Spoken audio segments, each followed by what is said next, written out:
Welcome, everybody. Unbelievably, today is May 26, 2021. I'm Trey Dobson, Chief Medical Officer at Southwestern Vermont Medical Center and in emergency medicine with Dartmouth-Hitchcock Health. And this is Medical Matters Weekly. It's a show about the aspects of healthcare that matter to you most. And you can submit your questions today on Facebook Live. And I'm very excited for my guests today. They are Themarge Small, who's an OBGYN at SVMC, and Deborah Mone, goes by Deb, who is an RN with Women's and Children's Services. And together, they are two of our region's most popular personalities in women's health, especially in their roles in helping new families deliver babies.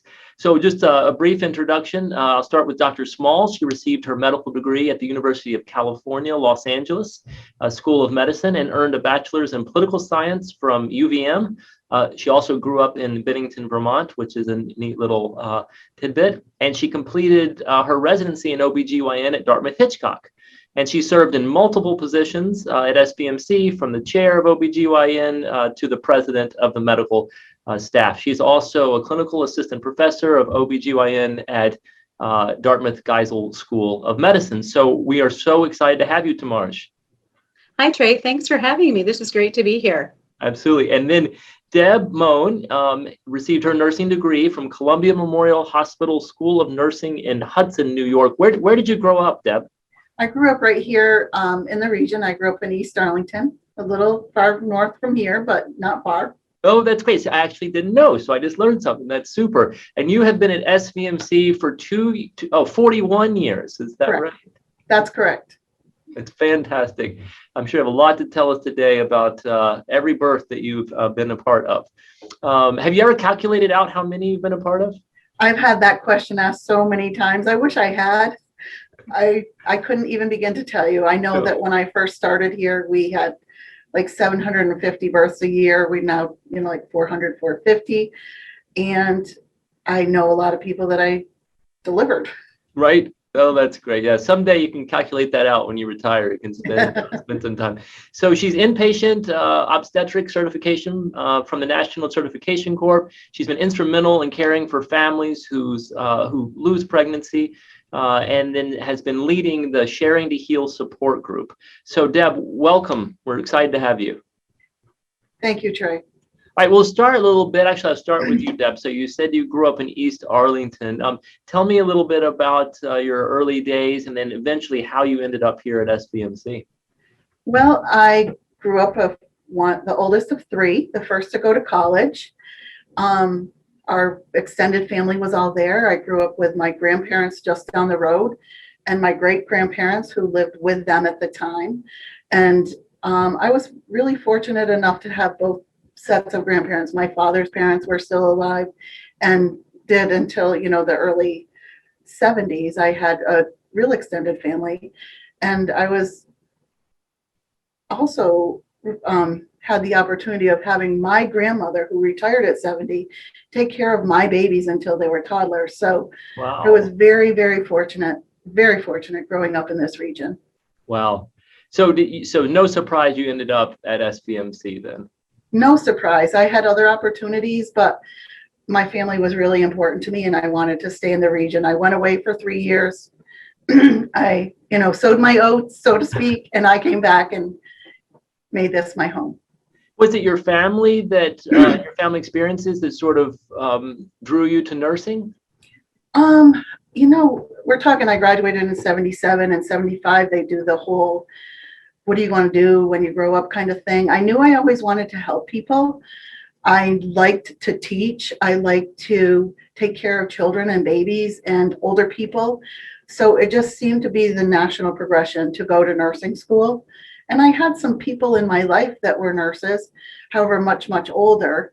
I didn't really think I wanted to be them, but I knew I wanted to do something in the helping healthcare field. Well, that's great. So, Dr. Small, were you born in this hospital? So I was not, actually. My dad was in residency in Michigan, and this was his first job out of residency in Bennington. And so we all moved as a very young family here. So I went to kindergarten and all the way up through high school in Bennington.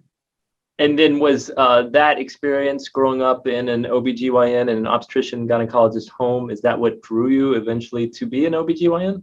Oh, absolutely. It was just a very natural part of day-to-day dinner time conversation. And mom was a Lamaze coach, and there were, we were a large family, so there was pregnancy and babies around, and it was a very natural part of life. It's great. I can say also, my father being an OBGYN, you just mentioned dinner conversations. Those were quite different for you and I compared to many folks. But that's great. And so then what? So you grew up here in Bennington, and then what did you do? Well, so after that, I went to UVM for college, and I studied political science, and then I moved to San Francisco, and I did a whole bunch of jobs, and they ranged from things like working in a TV station to working in an advertising agency, and at the time that I was working, I also was volunteering in a local hospital, and I discovered a program called a doula program. Mhm. And doulas are people who are professionals who help women in labor. They are not medical professionals, but they're labor support people. And so I became a doula, and I did douling for 5 years, and I came to realize that my volunteer work was very rewarding. And I decided to make the shift, which meant that I had to go back to school for pre-med studies and medical school, and then residency. And it was a great joy to come to that spot. So never look back, and love my work, and I'm happy to come to work every day. Feel very fortunate. I'm sure you get asked this all the time, but did you know you would be back here? Deb talked about leaving for 3 years and then come back. Did you always know you'd be back here to practice, or did it just happen? So I think I did not always know. So as a teenager, of course, the world is wide open, and you want to experience the world. And I think when you go away, you also realize how wonderful it is to live in a community like this one, and the value of having family. So once we started having children, it was pretty clear that we wanted to be back close to home. And then as I learned more and more about the hospital care, I thought, really, there's no other place for me. It is a special place. That's for certain. So, Deb, we're going to talk about all the great things, but let me just jump right into, can you just tell us a little bit about the challenges you've experienced either in the past or you still do today in your profession? So I think, more recently we've had the COVID challenge, right? I think we've had challenges with staffing in general. I think the whole hospital does. We're a small community hospital. People don't realize what we have to offer. So as far as our community goes, you have to travel a ways to shop and to have, real entertainment, real shows, short of the great stuff that we have here in Bennington. We don't have huge nightclubs. So that's a challenge to attract people. So in a way, that's been a more recent challenge for us. We've always been very fortunate to have a full staff of nursing. I think the COVID challenge really hit us where we weren't expecting it, in that we didn't have the ability to have, Themarge talked about doulas, and we just started that again, but people come here because of the family atmosphere. People come here expecting to not be just with what we would count as our partner and our support person, or I would. Not necessarily everybody counts that as their support system. Their friends who, are here, they have 3 or 4 friends that's their support person or support system. So that was a challenge when we said only one visitor. It worked out really well, though, when we look at it in hindsight. These same people that may have had a baby 3 years ago and have a baby now say to me, wow, it was so different, and I wasn't expecting that. What was I going to miss? But I had more time to bond just with my partner. I had more time just with my baby. My breastfeeding was more successful because I didn't have to worry about friends and family walking in. Not that they're not supportive, but right. It's one of those things that takes away from that individual experience. Wow, and that's unexpected. I actually had not heard that myself, so I'm glad I had the opportunity to hear that story.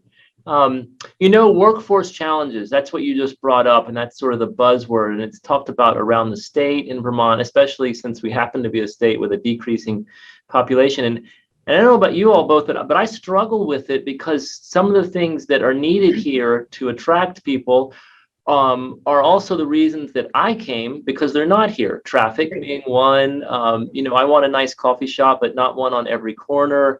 And it's a real balance. And I think we prod along and get through it. Right now, it happens to be at a pretty formidable spot, and I think we will push through it. Nursing, we are fortunate at SVMC because we have such a great culture that we've been able to recruit, but that's not the case all the time. We definitely have shortages, same with physicians. And then around the state, others. So I know many people out there, and I'm going to go ahead and tell them now, ask, why aren't you doing more to recruit in doctors? And why aren't you doing more to recruit in nurses? And believe me, we do as much as we can, and we will keep at it. That's for sure. One of the best things we can do is grow our own, teach our own, educate our own. And you both are an example of that, which is fantastic. So right before we go into a little bit more, let me just ask Themarge, tell us just a little bit about what you do for that, 1 hour per day that you're not in the hospital. So I spend most of my time with friends and family. I have a magnificent family, and it is also it is extended, and as much time as I can to spend with them, I'm gonna. And we go to a lot of sports events, which is so much fun around here. Mm-hmm. And then also, I'm a pretty crummy gardener, but I do like to get out in the dirt. And I'm very proud of the few tomatoes or flowers that I'm able to keep alive till the end of the summer. That's great. I tell you, it really adds to your wellness and your sense of purpose. And I'm a horrible gardener too, but the few times that my wife has gotten me out there, it has been so pleasurable. But I have that bad habit of saying next year, and so maybe I can come learn some stuff from your garden. All right, so Deb, you are known, I actually did not know this, but I was told before the show that you are known in the region for giving the best labor back rub. And many people have asked, what is your secret? And I think you may answer, I'm not going to tell you. Is that correct? I think, I don't think it's the back rub, although I'm a very hands-on person. And I have to ask for permission because sometimes people don't like that. Sure. I think it's a presence, and I'm not trying to toot my own horn, but when you're physically present with somebody doesn't mean that you're emotionally present with them, and letting them know that you're there, even if you're 6 feet away from them in the room, but letting them know you're there, you're acknowledging who they are, what they expect for their birth and their labor, and that you're there to support them through it. And then just touching them, whether that be their back or their leg or their arm, or not even touching them at all, but just physically being, emotionally and physically being present. So you said that so well, and it applies to the birthing process, but it actually applies to so much of what we try to do in medicine, which is limit suffering, among others. And I hope you can give a lecture to all of the staff on that routinely, because I appreciate just hearing it right now. What other important labor coping skills have you learned throughout your career that is helpful to patients? Well, I think that one of the most important thing to realize is, although they're in our space, it's their experience. And we developed, and not, I want to say it's recently, but way far back when Diane McClellan, Themarge's mom, was teaching Lamaze, there was a birth plan. Well, that birth plan, I think we've wrapped our arms around it and realized that it really is a plan for the parents and not our birth plan for them. Does that make sense? And the idea that they can come in with pre-existing expectations, we can review them together and we can say, yes, this will work, or yes, let's try this, but would you also consider this? If they think they're part of the plan, which they should be, it's their experience. Absolutely. They buy into the feel and the philosophy, and it becomes their birth. It becomes their labor. And even though there may be challenges, they're like, but I did get to do that. And, oh, you helped me to do that. And, oh, if you hadn't been here, we wouldn't have been able to do this together, which it isn't true. It's not about me. It's about all of us having that buy-in of the patient's experience being their own. You touched on something we've actually brought up in maybe one or two previous episodes, not for birth, but for other parts of medicine. And that is one of the most wonderful changes in medicine, going from patients present and we tell them what to do to something that we called for a long time shared decision making. That one's starting to fall out of favor because they are here to get recommendations from people who are experts in the field, but is actually making the decision together, right? Here's the information we have, here's the recommendation, here's the second recommendation, and let's figure out what's best to do. So thank you for bringing that up. That's important throughout all of medicine, but in particular, when women are going through what's one of the most important parts of their lives, the most important experiences in their lives. So, Dr. Small, I know that when a lot in the audience hear of you and what you do, they think that you deliver babies all the time, and that's pretty much all you do is deliver babies. But there's a lot more to not only obstetrics, but gynecology. And this is a really open-ended question, but can you just kind of talk and ad lib about some of the other things that you and your colleagues take care of? Oh, sure.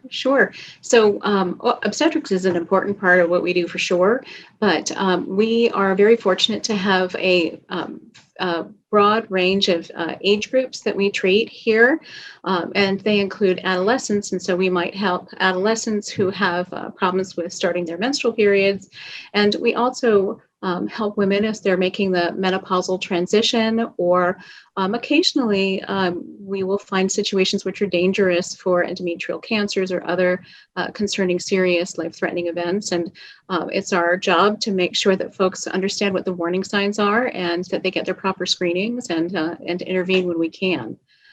My colleagues also do all of these things, and sometimes we have little subspecialties. And Dr. Sampson, for instance, does weight loss obesity medicine, which is a fantastic new adjunct to all the medical therapies that we've got. Yeah, that's great. So, all right, so walk me through this. So I'm newly pregnant. I just found out, and I'm nervous.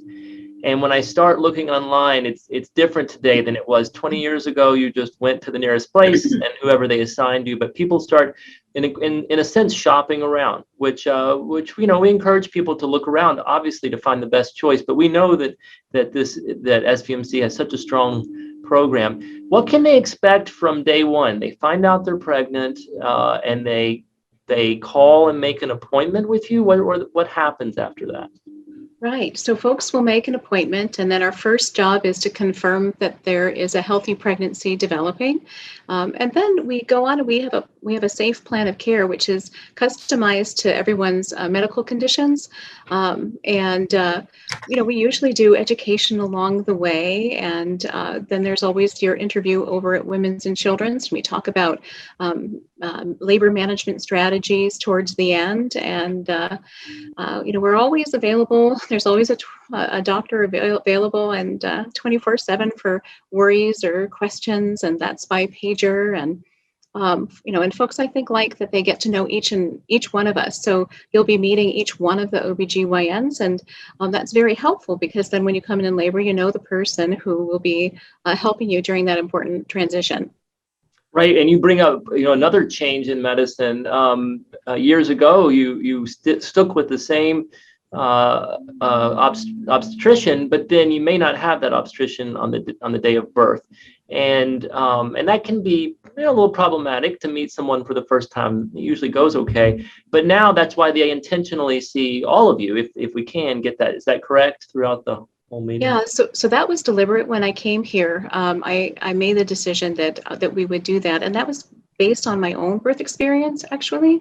And so there was a good chance that I'd be meeting one of any of a number of different obstetricians who would be delivering the baby. In the end, I don't know that it would have mattered that much because there's just so much going on with the birth. But I thought, it would have been one less area of concern along in the pregnancy if I had been comfortable and familiar with the folks who could have been delivering me.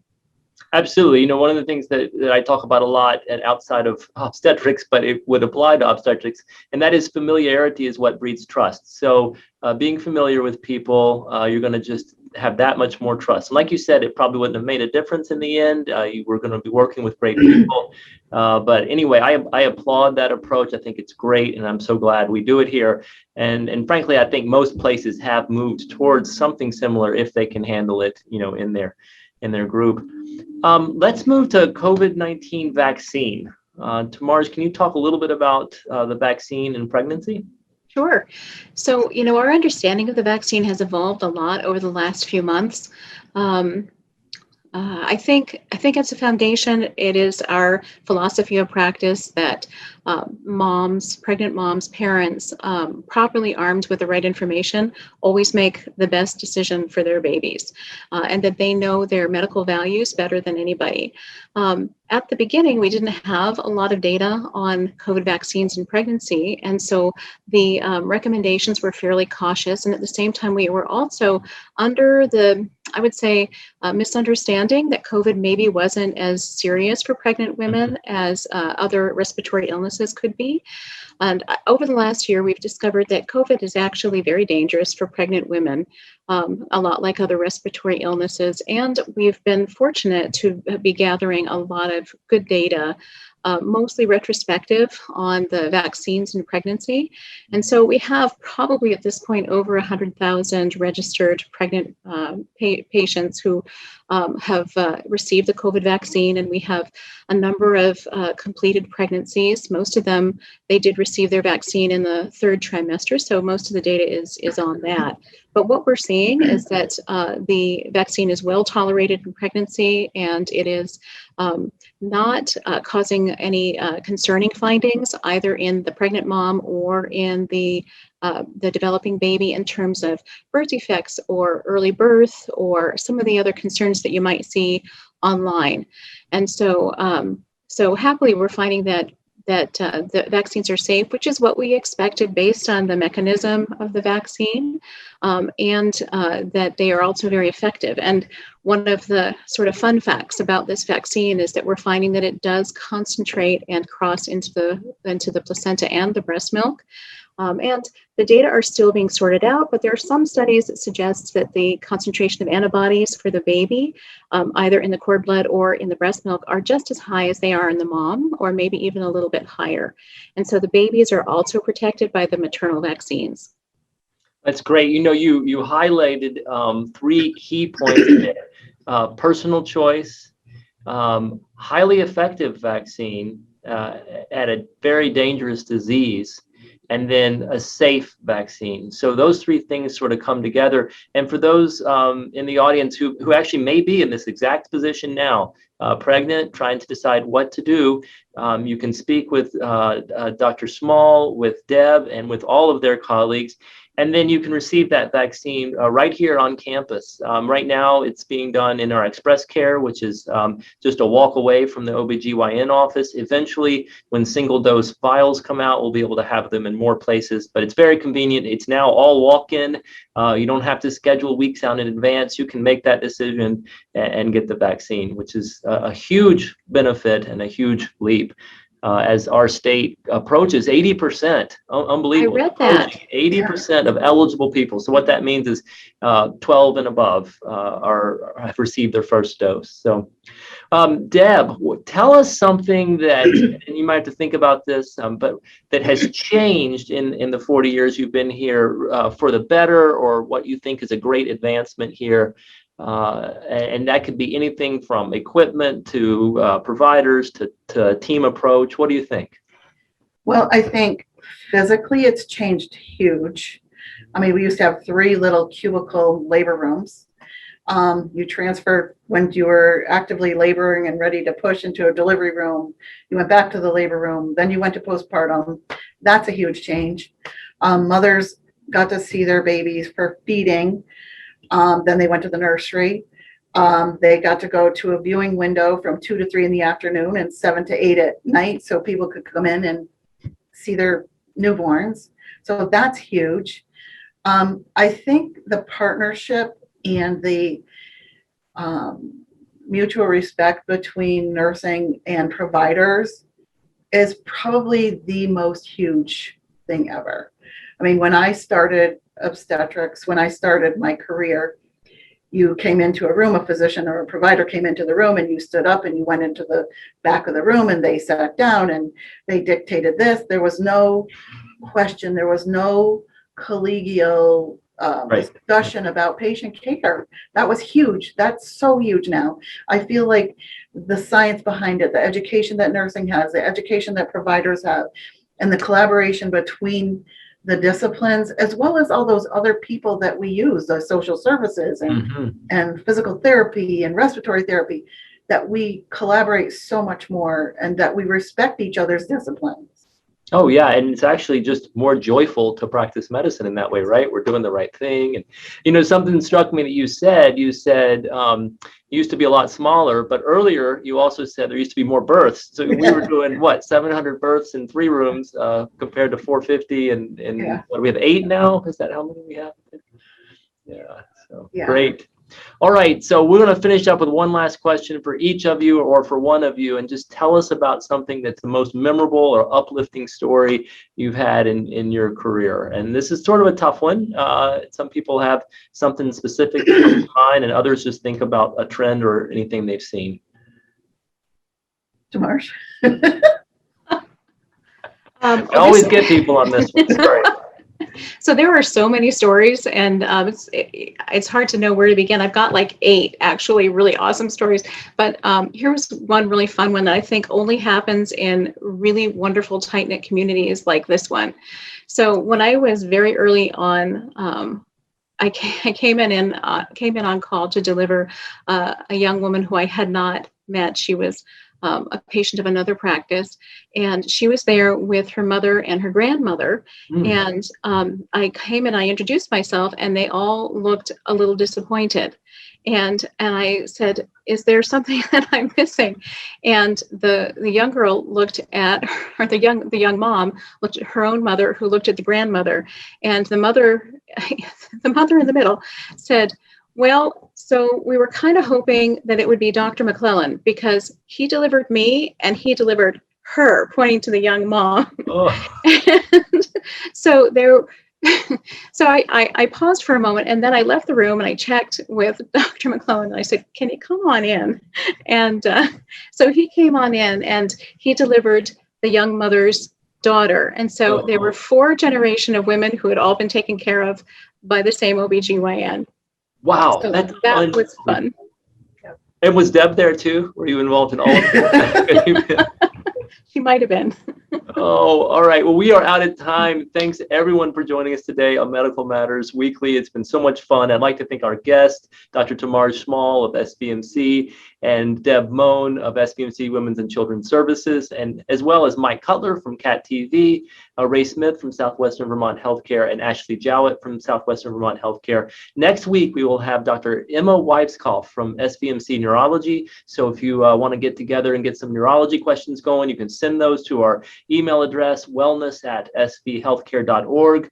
I'm Trey Dobson. Go out and find joy in everything you do, even in the face of adversity, and we'll see you next week. Thank you. Thank you.